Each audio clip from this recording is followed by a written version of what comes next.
Getting even one of your songs heard among the deafening din of hopeful singers is an accomplishment. Having a decades-long career like Rod Stewart is a legacy. He's been in multiple bands and released several records to many successes. He's had periods of critical failure, even during times when he released massive hits such as Do You Think I'm Sexy and Forever Young. Keep watching to learn why Rod confesses he won't live much longer. Early Rod. Rod Stewart's lived a full life with an influential career. It began with early work as part of bands in the 60s and continued through the turbulent but influential 80s. Health struggles changed his path, but he's always been an adaptable singer. His first hits. Rod was a band hopper but also a hitmaker through the 60s and 70s. His disco anthem, Do You Think I'm Sexy, released in 1978, tore up the charts. It reached #1 and sold 2 million copies in the US. The video was also a hit, but not with everyone. The song and his dancing alienated older fans. The change in genre from his earlier work also angered some critics. As Rod says, "They thought I had left rock and roll. I was a traitor to rock and roll because I recorded a disco song. Was I jumping on the bandwagon? Yes. And what's wrong with that? Was it a huge hit?" Adapting to the end of disco. Rod's career became more challenging in the 80s as disco began to lose its popularity. It was overshadowed by new wave and synth pop. As Rod put it in his autobiography, quote, "As far as music critics were concerned, I was about as welcome as a hole in a parachute. Do You Think I'm Sexy and the surrounding hoopla had convinced the music writers that I had been led astray forever by the glitter of the disco ball and the Hollywood lifestyle and was irredeemable." That led to empty seats at concerts at the beginning of the decade. He was used to filling venues across the world. He felt that changing music tastes wasn't the only thing to blame. He also blamed his lifestyle of heavy partying. Rod decided to refocus and adapt, and it worked. He added a bit of synth pop into his 1980 LP Foolish Behavior. It reached #12 on the Billboard 200, but Passion was the only one of the 5 singles on the LP to become a hit. The 1981 album Tonight I'm Yours fared better. He got a new band and released 3 hit songs, Young Turks, How Long, and the title track. He even changed his look with rolled-up sleeves instead of spandex. He proved his disco era was over with 1984's Camouflage. It was also his reunion with Jeff Beck on the song Infatuation, which broke the top 10. Early signs of health struggles. Rod continued to play everywhere he could, like at the 1985 Rock in Rio event. This was around the time he began to fear for his voice.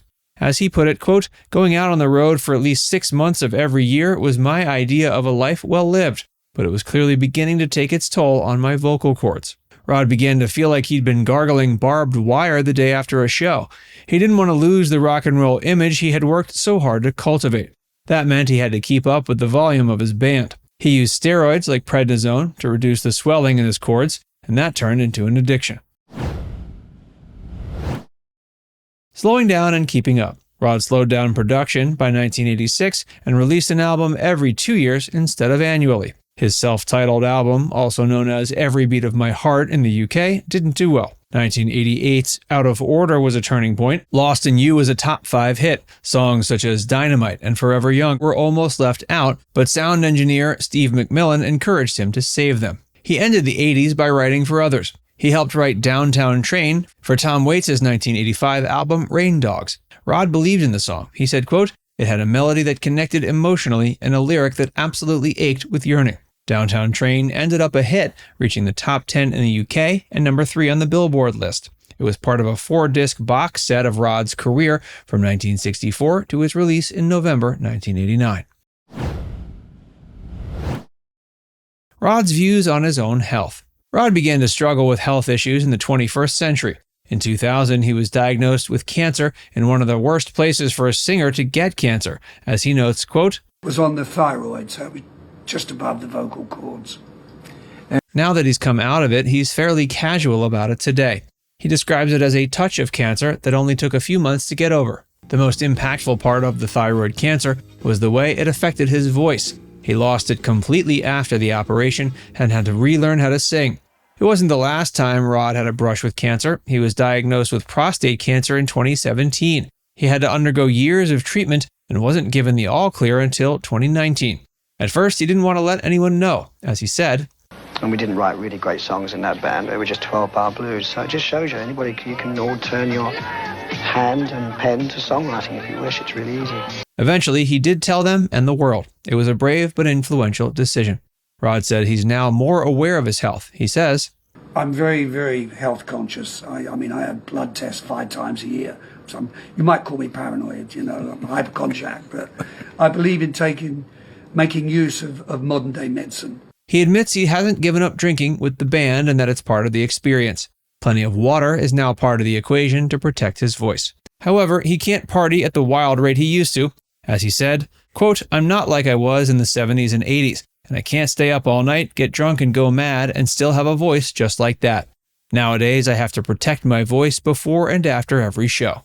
He denies any claims that he takes drugs beyond an occasional anti-inflammatory if his knees are in pain. He also works with a trainer to keep his body fit. Encouraging others to get treatment.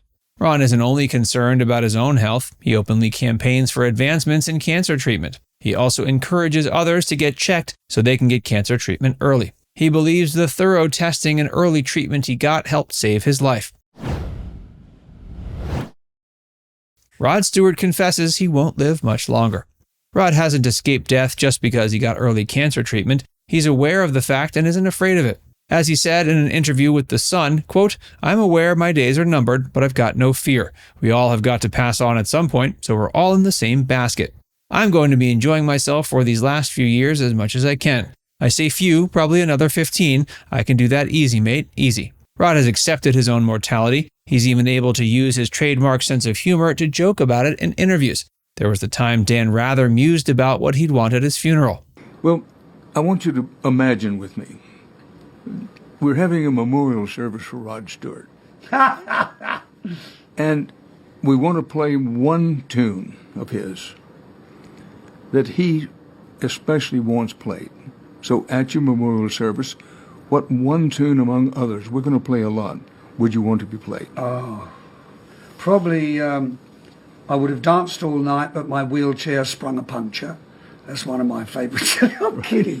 Probably. I just hope so. There's a song on the album called Farewell on this new album, which is about one of my dear close friends who passed away a few years ago. And I spent the 60s and 70s and the 80s with him. And it's just so gorgeous. I would like that song. Farewell.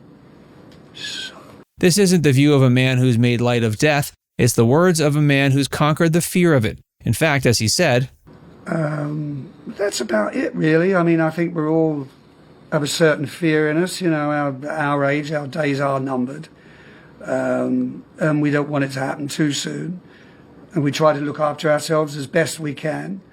But fear, no, I've got no fear of passing on, really. Making the most of life. Rod plans to make the most of however many numbered days he has. He's seen others lose themselves in old age and doesn't want to be one of them. One of the most important aspects of living his best life is continuing to do what he loves for as long as he can. He has touring plans, including 4 shows at the Coliseum at Caesars Palace in Las Vegas. He's also playing a show with Billy Joel in Cleveland. He's enjoying family time. His wife Penny Lancaster shared a sentimental Instagram post with the couple lying down together and enjoying nature. They even recently took a trip to Sardinia on a luxury yacht with 6 of Rod's 8 kids. Now it's time to hear from you. What's your favorite song from Rod Stewart? Let us know in the comments section below.